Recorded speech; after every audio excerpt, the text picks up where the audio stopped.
ये policy, electric vehicle policy काम करेगी जो प्रदूषण को कम करेगी, हमारी अर्थव्यवस्था को बूस्ट करेगी और लोगों के लिए जॉब्स क्रिएट करेगी।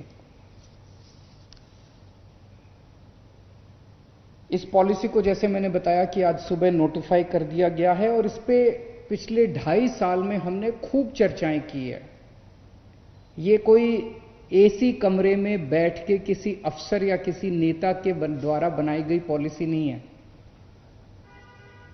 आप सब लोग इसके गवाह हैं। हमने समय समय के ऊपर जब बड़े बड़े कंसल्टेशंस किए, देश के जाने माने, दिल्ली के नहीं पूरे देश भर से हमने जाने माने लोगों को बुलाया, पूरी दुनिया की सारी इलेक्ट्रिक व्हीकल पॉलिसीज को स्टडी किया और उसमें से जितनी अच्छी अच्छी बातें हम लोगों को मिली उन सारी बातों को हमने इस पॉलिसी में डालने की कोशिश की है। लेकिन फिर भी हो सकता है कमियां रह जाए, कोई भी चीज परफेक्ट तो होती नहीं है। तो ये पॉलिसी एक तरह से दिल्ली सरकार की नीयत दिखाती है कि हम इस दिशा में जाना चाहते हैं। इसमें जो भी कमियां होगी उन कमियों को समय समय पे चेंज भी करते रहेंगे, ठीक भी करते रहेंगे। फिलहाल ये पॉलिसी 3 साल के लिए है, 3 साल के बाद इसको रिव्यू भी करेंगे। लेकिन अगर इन 3 साल के अंदर भी अगर कोई जरूरत पड़ी तो समय समय पे इस पॉलिसी को हम बदलते भी रहेंगे।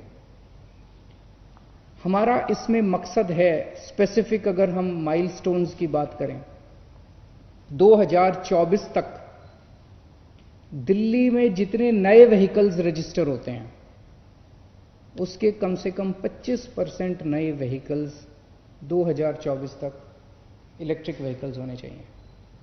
आज ये प्रतिशत केवल 0.2% है, इसे हम 25% तक ले जाना चाहते हैं। इसके अलावा बहुत बड़े स्तर के ऊपर हमें लगता है हजारों की संख्या में नए जॉब्स क्रिएट होंगे। इसमें ड्राइविंग में, सेलिंग में, फाइनेंसिंग में, सर्विसिंग में, चार्जिंग में नए नए किस्म के जॉब्स क्रिएट होंगे। पॉलिसी क्या है? इस पॉलिसी का एक सबसे महत्वपूर्ण है, अगर हमें इलेक्ट्रिक व्हीकल्स को प्रमोट करना है। इलेक्ट्रिक व्हीकल्स आज काफ़ी महंगे हैं, आम आदमी की पहुंच के बाहर हैं। जो पोल्यूशन करने वाले पेट्रोल, डीजल, इनके जो व्हीकल्स हैं वो सस्ते होते हैं, इलेक्ट्रिक व्हीकल महंगे होते हैं, आदमी खरीदता नहीं है, इसीलिए इलेक्ट्रिक व्हीकल्स प्रमोट नहीं हो पाते। ज़्यादा से ज़्यादा लोग इसको खरीदें, इसलिए सरकार इस पे फाइनेंशियल इंसेंटिव्स देने जा रही है। अगर आप 2 व्हीलर्स खरीदेंगे, इलेक्ट्रिक 2 व्हीलर्स खरीदेंगे तो आपको 30,000 तक, अलग अलग किस्म के अलग अलग व्हीकल्स पे है, लेकिन मैक्सिमम 30,000 का उसमें बेनिफिट मिल सकता है, सरकार से इंसेंटिव मिलेगा।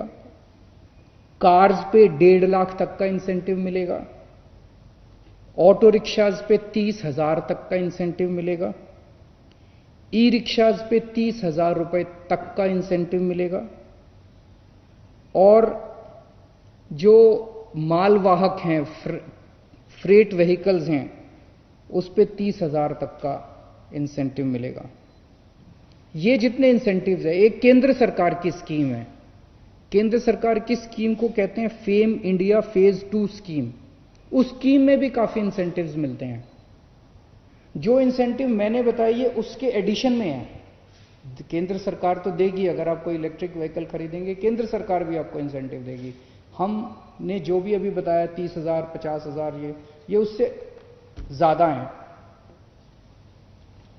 एक हम स्क्रैपिंग इंसेंटिव भी दे रहे हैं।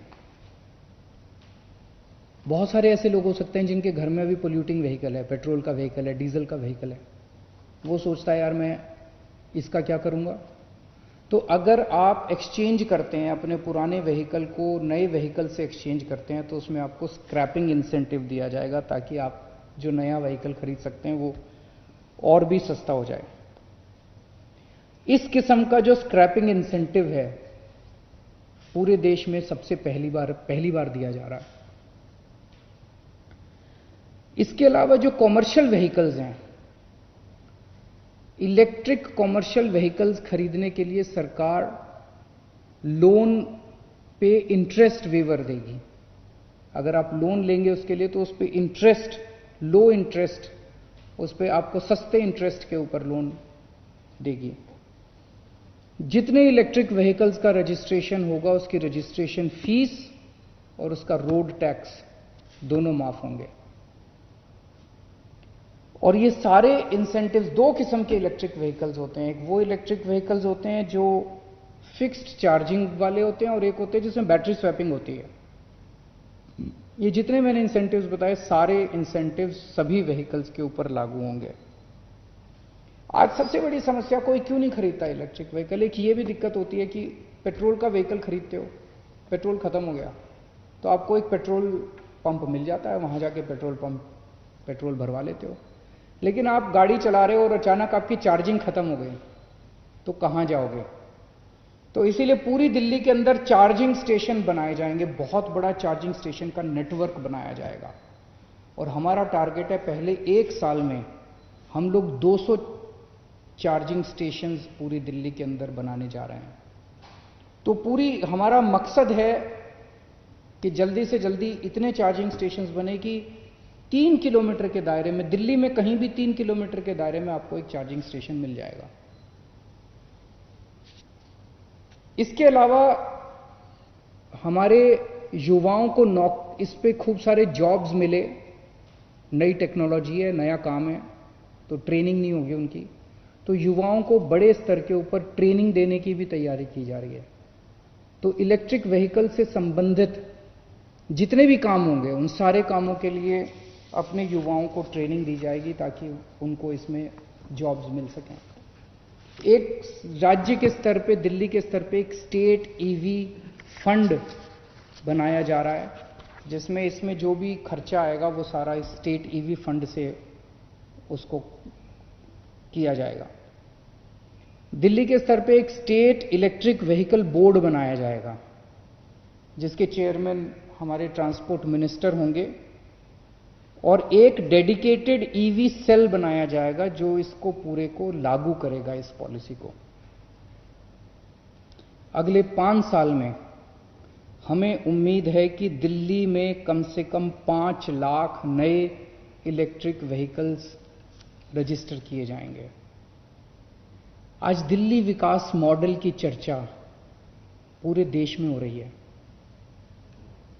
दिल्ली विकास मॉडल ने अच्छे स्कूल बनाए, दिल्ली विकास मॉडल अच्छे अस्पताल, दिल्ली के स्कूलों की चर्चा, दिल्ली के अस्पतालों की चर्चा, दिल्ली में 24 घंटे बिजली की चर्चा, दिल्ली में फ्री बिजली की चर्चा, और अभी दिल्ली मॉडल कोरोना को जिस तरह से दिल्ली के लोगों ने मिलकर हराया है। अभी मैं ये नहीं कहूँगा हार गया, बिकॉज ऐसा मत करना कि अपने मास्क निकाल के घर से बाहर निकल जाओ। अभी दिल्ली में अभी कोरोना को कंट्रोल किया है, तो दिल्ली में कोरोना को कंट्रोल करने का हमारा जो मॉडल है, आने वाले समय में दिल्ली की electric vehicle policy, electric vehicle model की भी चर्चा पूरे देश में होगी। और जैसे मैंने बताया, आज से 5 साल बाद मुझे विश्वास है दुनिया भर में जब इलेक्ट्रिक व्हीकल्स की चर्चा होगी तो उसमें दिल्ली की चर्चा होगी।